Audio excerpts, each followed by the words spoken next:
सह्याद्री वाहिनी, प्रत्येक घरासाठी, घरातल्या प्रत्येकासाठी।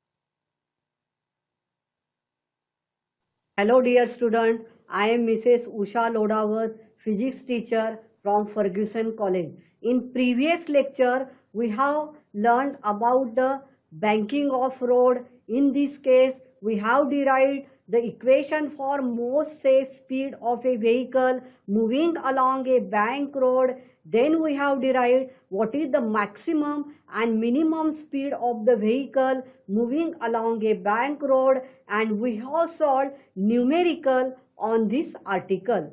Now let us move to the PowerPoint presentation for further article. Now here the next article is conical pendulum, which is the last application of the uniform circular motion.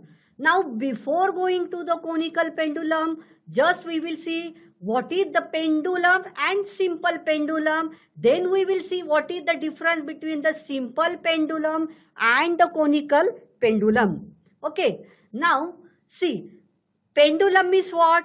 When a point mass or a bob is tied to a long, flexible, inextensible, massless string, then it is known as the pendulum. And if this pendulum is made to revolve in a vertical plane, then it is the simple pendulum.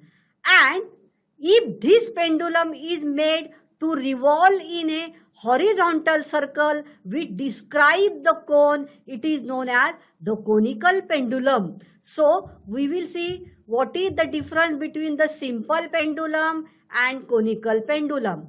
See, simple pendulum is a motion in vertical plane and conical pendulum is motion in horizontal plane. So, okay, you can see that here this string is made to revolve in a right circular cone. Okay, so this string is made to revolve along a right circular cone of vertical axis, and this point mass is performing the uniform circular motion in horizontal direction. So it is the conical pendulum. So see, what is the conical pendulum? Again we will see, if the string is made to revolve along the surface of right circular cone of vertical axis and the point object perform the uniform horizontal circular motion, then the system is called as conical pendulum. This is the definition of conical pendulum. Now, this conical pendulum can be revolving in inertial frame, or it can also revolve in a non-inertial frame of reference. Here consider this pendulum is revolving in an inertial frame of reference, means it is moving with the uniform speed.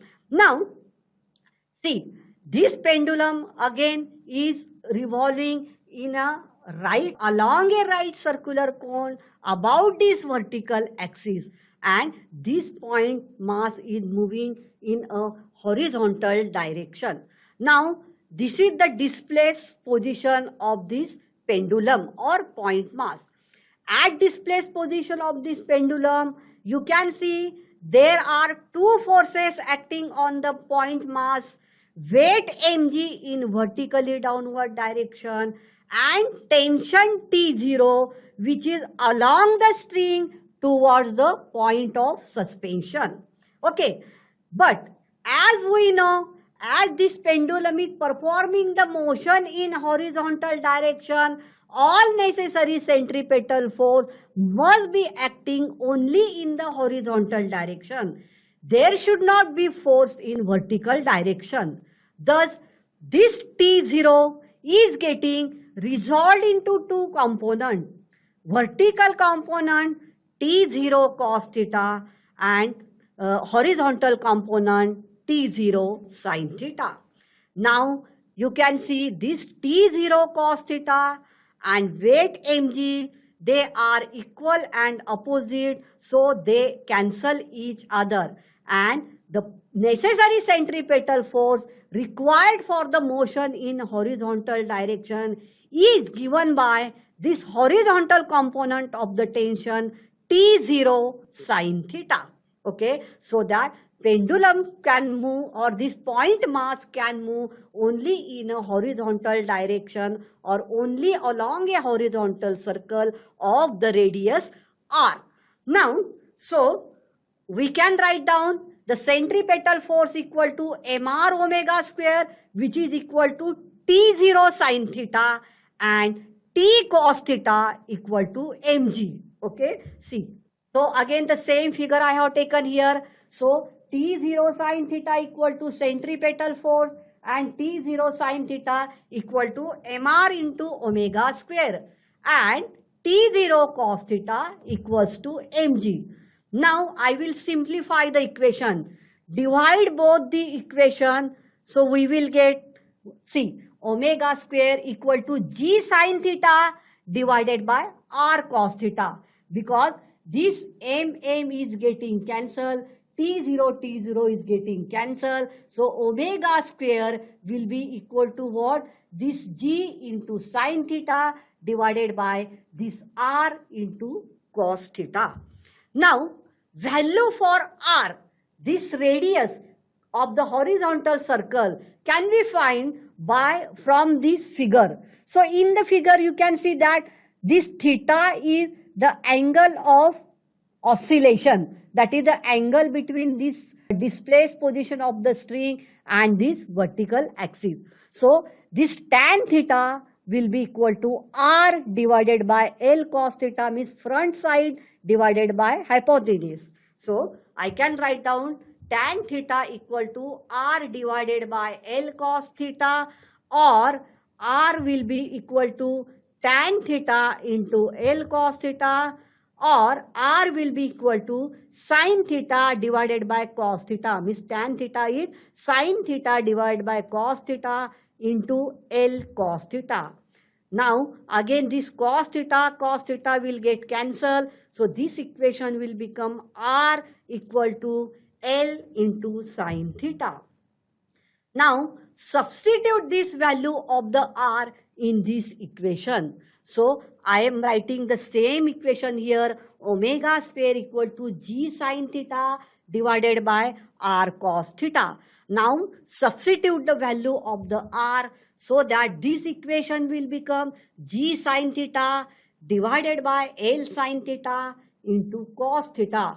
Again this sin theta will get cancelled, and this equation will become omega square will be equal to g divided by L cos theta. So that value of the omega is square root of g divided by L cos theta. So this omega is nothing but the angular velocity of this point mass in the horizontal direction. So this angular velocity is given by the equation square root of g divided by L into cos theta. Again we know the relation angular velocity is equal to 2 pi upon t, where t is the time of a period of a point mass performing the motion. So 2 pi by t, which is equal to omega, means which is equal to square root of g divided by L cos theta.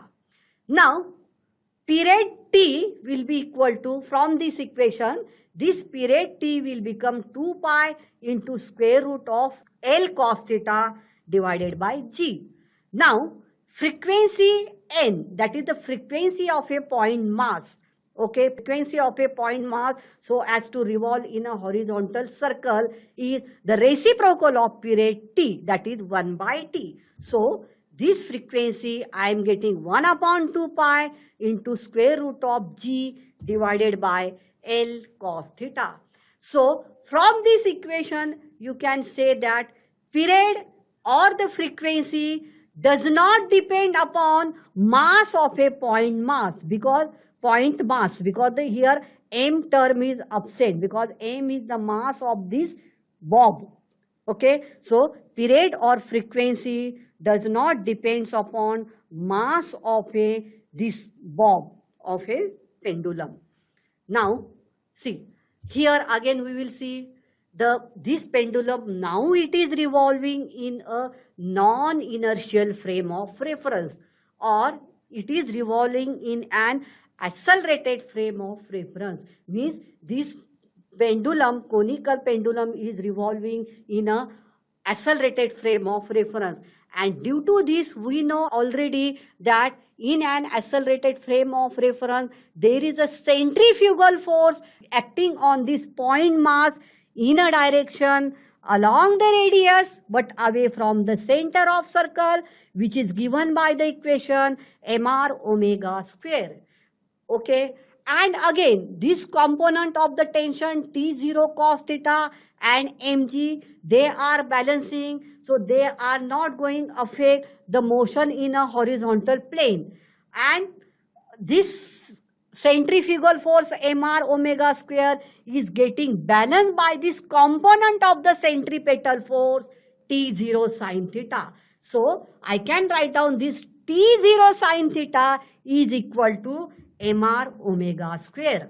So even though there is a centripetal force, as this centripetal force is getting balanced by the component of the centripetal force, that is T0 sin theta, this pendulum can move with a horizontal speed in a horizontal direction.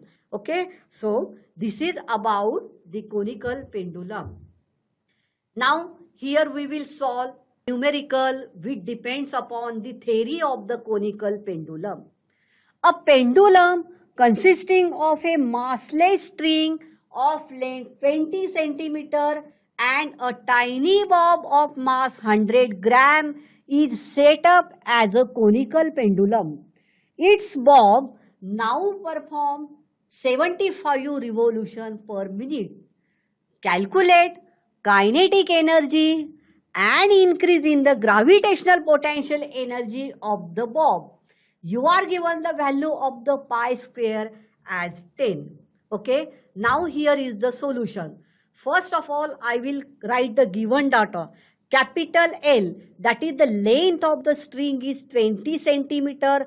You can convert it in meter by multiplying with 10 raised to minus 2, that is 20 into 10 raised to minus 2 meter. Then mass of the bob is 100 gram. Then n, that is the frequency of revolution, is 75 revolution per minute. Okay, we can convert it in revolution per second by dividing it with 60. Now we know the equation omega, that is the angular velocity, is given by the equation 2 pi n. So which is equal to 2 pi into 75 by 60, because I have taken this as revolution per second. If I am simplifying this equation, it will come 5 pi divided by 2 radian per second. Now see, figure for the simple pendulum I have taken here for the convenience.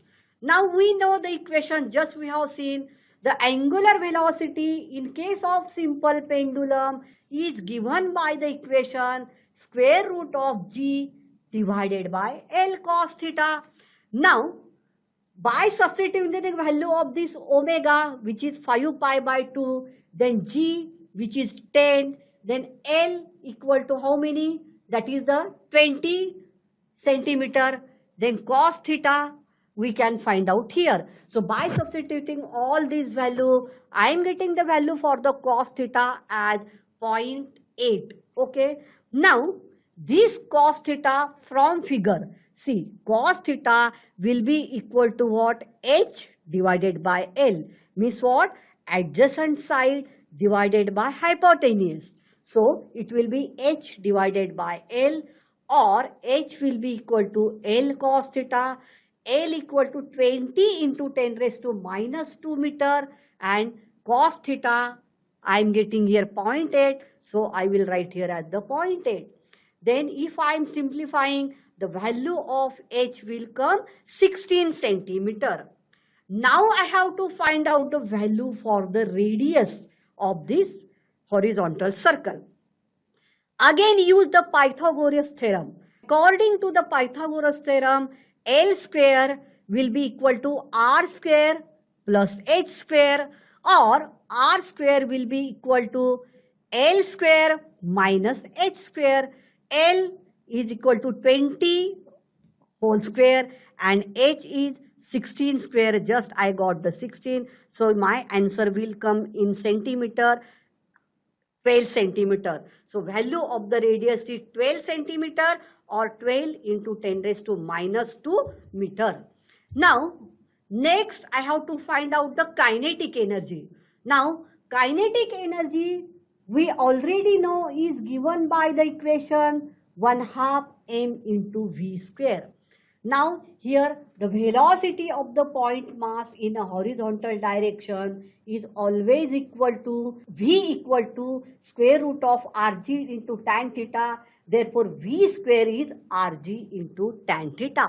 Okay, so it is 1/2 into m is 100 gram or 100 into 10 raised to minus 3 kg.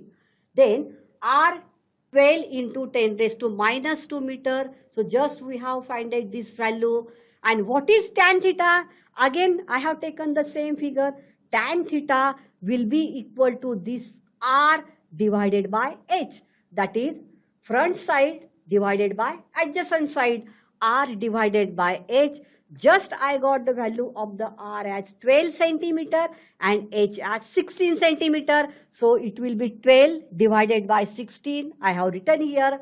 So if I am going to simplify this equation, the value will come 4.5 into 10 raised to minus 2 joule. Now, in equilibrium position, this height H will always be equal to L. Okay, so H equal to L cos theta we already know, but at extreme position means in this position, what is the change in kinetic energy? Change in kinetic energy is mg into L minus of mg into H, means the potential energy at extreme position minus the potential energy at mean position. So change in energy will be mgl minus of mgh. Now it is always equal to mgl minus mgl cos theta because h equal to l into cos theta. Now mgl is taken as common, so this equation will become 1 minus cosine theta. Now again value of the m is mass is 100 into 10 raised to minus 3 kg and Lg is 10 and value of L, that is the length of the string, is 20 into 10 raised to minus 2 meter and 1 minus 0.8 because value of the cos theta I got here as 0.8, so I will substitute that value as the 0.8.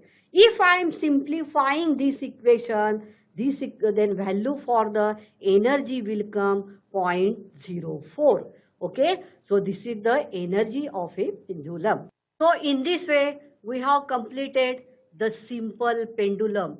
Now, up till now, we have learned all things about the horizontal circular motion. But we know circular motion can also be in a vertical plane. So here we are going to start for the vertical circular motion. So here our next article is vertical circular motion. So first of all, we will see the introduction of the circular motion. Now vertical circular motion. Now there are two types of vertical circular motion. Okay, what is first vertical circular motion in which the speed is constant or not totally controlled by the gravity. Then second, vertical circular motion which is only controlled by gravity, and during the vertical circular motion there is an interconversion between kinetic energy and the potential energy. Means according to the law of conservation of energy, kinetic energy is getting converted into potential energy, or potential energy is getting converted into the kinetic energy, but total energy of the system at any position will be always remaining constant.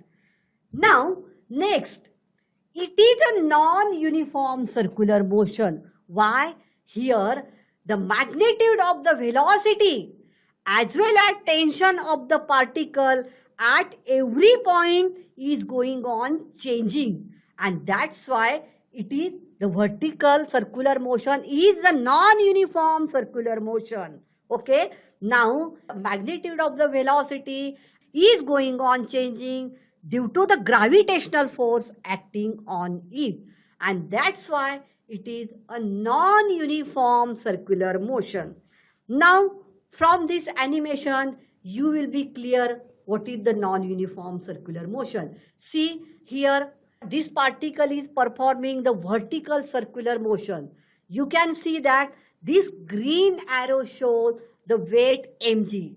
At any position, this weight mg is acting in vertically downward direction, and this white arrow shows the necessary centripetal force which is provided by the tension T in the string, and which is always acting along the radius toward the center of a circle. That's why this tension will be providing the centripetal force. Then this red arrow will be showing the direction of the angular velocity. As this particle is moving in a clockwise direction, then this velocity will be in the inward to the plane of figure. So now in the next article we will see how this tension will be going on varying according to the time and place due to the gravitational force of attraction. So that's why this is known as the non-uniform circular motion. So just we have seen vertical circular motion is a non-uniform circular motion because magnitude of the velocity and tension of a particle at every point is going on changing due to the gravitational force acting on it. Okay. Now here we will consider point mass undergoing vertical circular motion under gravity. Here is the figure which is taken from the textbook. Now see, this is the point mass. Okay, this A is the uppermost position of the point mass, B is the lowermost position of the point mass, C and D are the midway position of the point mass. Now from figure you can see that there are two resultant forces acting on the point mass, weight mg in vertically downward direction and tension in the string which is acting toward the center of this vertical circle. So this tension is acting along the radius. The length of the string is considered as the radius of the circle, and this tension is acting along the radius toward the center of a circle. So we can say that the tension provides the necessary centripetal force for the circular motion in a vertical plane.